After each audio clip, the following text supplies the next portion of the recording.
class, today we are going to learn the unit circle. It's very exciting.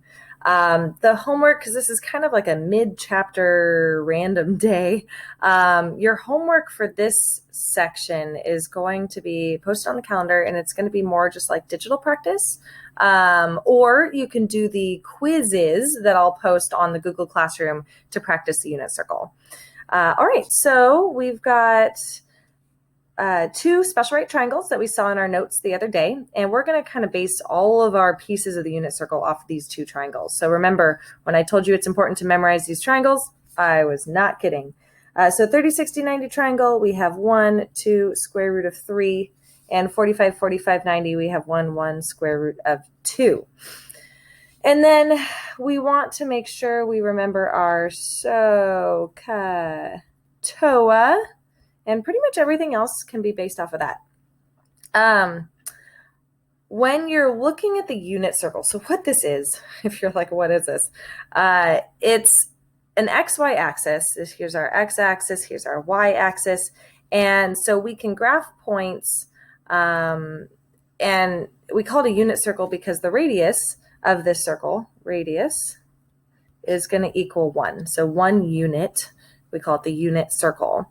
And the other really important thing to note is that x represents the cosine of the angle value, and the y represents the sine of the angle value.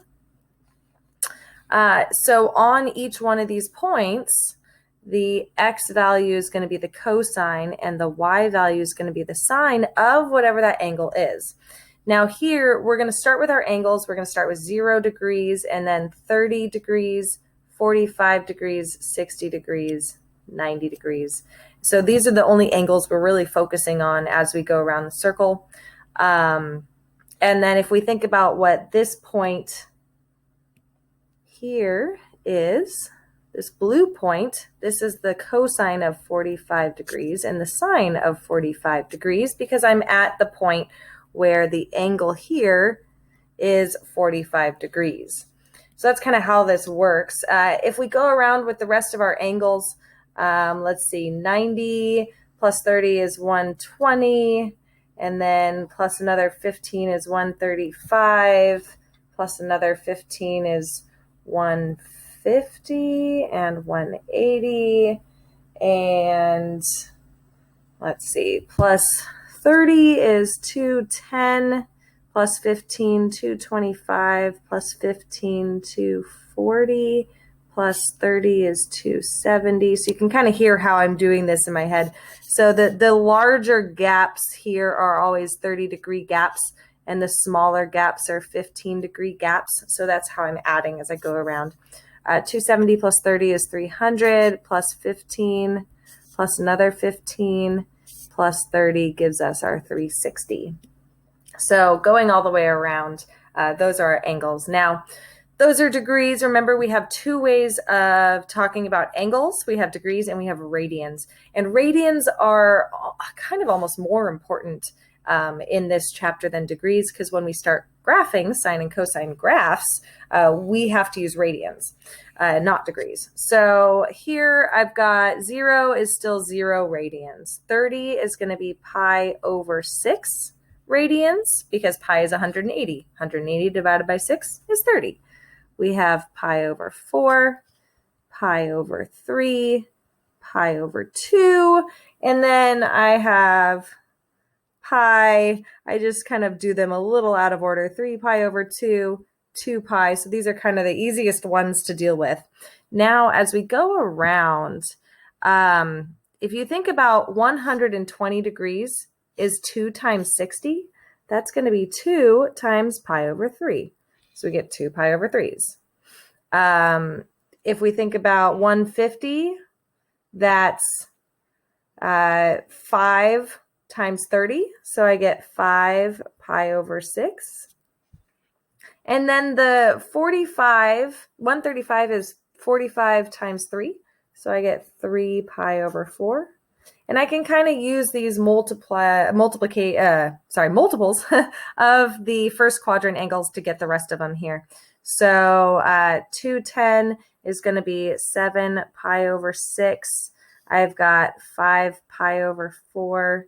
240 is going to be 234 pi over 3, I believe. 4 pi over 3. 4 times 60 is 240 degrees. Yes, okay. And then 300 is going to be 5 pi over 3. And this one is 5, 6, 7 pi over 4. And 330 is going to be 11 pi over 6. And those are all the angles. So you're going to want to practice those angles and where they are. Get pretty comfortable with that. So now if we look at the last part of our unit circle here are the coordinate points. Now my goal is to find the cosine and the sine of each one of these angles. Once you do the first quadrant, we can actually just use those to get the rest of them. So if we look back up at our triangle, 30, 60, 90 triangle, I need the cosine and sine of 30 degrees. So remember, when you're at 30 degrees, the side across is the opposite. This one's the adjacent. And then I don't need tangent for the unit circle, but if we needed it, we could do opposite divided by adjacent. But here's our 30-degree triangle kind of set up. So the cosine would be adjacent over hypotenuse. So I get root 3 over 2. So the x value of this point at 30 degrees is root 3 over 2. And the y value is the sine of 30 degrees. So the sine is opposite over hypotenuse, which is going to be 1/2. So that's the coordinate of that value. And these are just like regular coordinate points. If I think about this point, it hits 1/2 because this hits all the way up to 1 because it's the radius of 1 unit circle. And if I go down, that x value hits the x-axis at root 3 over 2. So these are all just kind of values like a regular graph. Sine of 45 degrees and cosine of 45 degrees are both the same. They are, erase that guy, root 2 over 2, which is because 1 over the square root of 2 rationalized, we always want to rationalize it, is root 2 over 2. So here I have root 2 over 2 and root 2 over 2. And then my 60 degrees, so now instead of at 30 degrees, if I was looking from 60 degrees across, this would be the opposite side and adjacent side, and my hypotenuse is still the same, always the hypotenuse. So from 60 degrees, my cosine, my x value, is adjacent over hypotenuse, so that's going to be 1/2, and then my sine is going to be root 3 over 2. If you notice, this point here and this point here have the same values, they're just switched. And that's always going to be true for the 60 and 30 degrees. So also kind of a nice little shortcut there. All right, so we can kind of look at the circle. Remember, we have a radius of 1. Radius of 1. So if we think about this point on the circle here, that is the x value has a radius of 1. It's all the way out to the edge, which is 1, and the y value is 0. So I'm going to have the point 1, 0 there. If we go up to 90 degrees, my y value is 1, my x value is 0. If we go to 180 degrees or pi radians, I am now at -1 for the x value and 0 for the y value because I'm on the x-axis. And then down here at 270, I'm at 0 for x and -1 for y. These are actually the four, we call them quadrantal angles. But the 0, 90 degrees, 180 degrees, and 270 degrees, those are the 4 angles we use when we're going to graph our functions later. Now, for the rest of the angles, we can base them off of the points and where the corresponding points are in the circle. So if we look at this 120 degrees or 2 pi over 3, it actually kind of matches where that pi over 3 is. It has the same height. So the y value or the sine is going to be the same, root 3 over 2. but the x value is on the negative side of the x-axis, so it's going to be negative 1/2. And I can kind of do the same thing.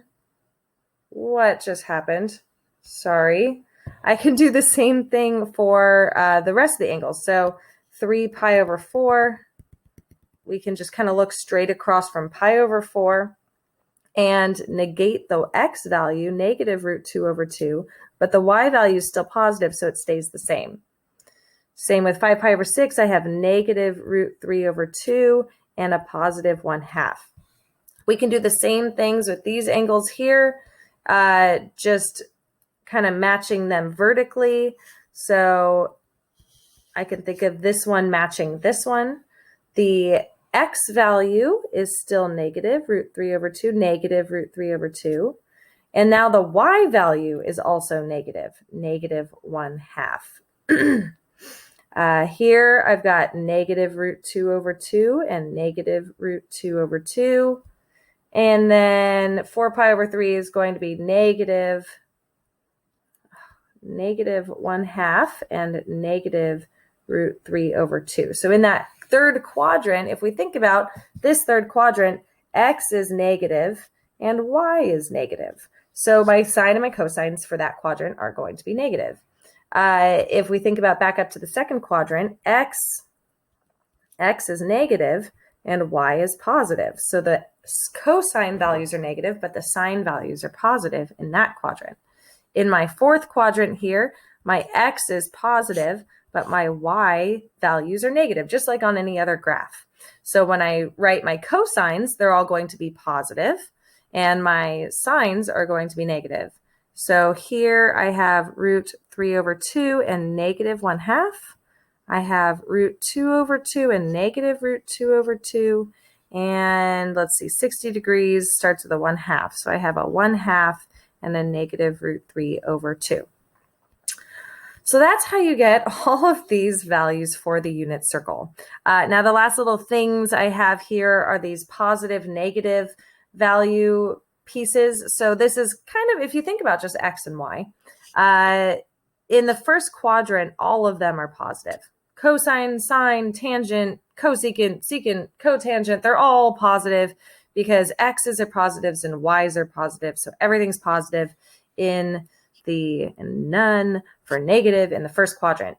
Now in the second quadrant, my x's are negative. So cosine is negative, but sine is positive. And I don't know why that just opened. My computer is doing its own thing right now. Okay, so if the sine and cosine, if x and y are opposite signs, then tangent equals sine over cosine or y over x. So if y and x have opposite signs, then tangent's going to be negative. Now you also should know that the reciprocal functions match with the sine. So sine and cosecant, which is the reciprocal of sine, are both positive. Secant and cotangent are the reciprocals of cosine and tangent, so they're going to be negative. In the third quadrant here, we have everything is negative, x's and y's. So my cosine, oops, I'm sorry, that's the positive. That's not what I want. Cosine and sine are both negative. Remember, tangent is y over x, or sine over cosine. So if they're both negative, negative divided by a negative is actually positive. So the tangent is positive in the third quadrant along with its cotangent. And then we have secant and cosecant to go with the cosine and sine for negative values. And then in the fourth quadrant, x is positive. I'm on the positive side of the x-axis, so the cosine and the secant is positive, and negative sine and cosecant. And because they have opposite signs, again, y and x are opposite signs, then the tangent and cotangent will also be negative. Now, a fun little way to remember the signs, if the x and y thing is confusing for you, is a little thing. Let me get a different color here. Let's use, what have I not used? Let's use this color. Okay. All students take calculus. ASTC, as we go from quadrant 1, 2, 3, and 4. So the A stands for all of them are positive. The S means only the sine and its reciprocal are positive. The T in quadrant 3 means the tangent and its reciprocal are positive.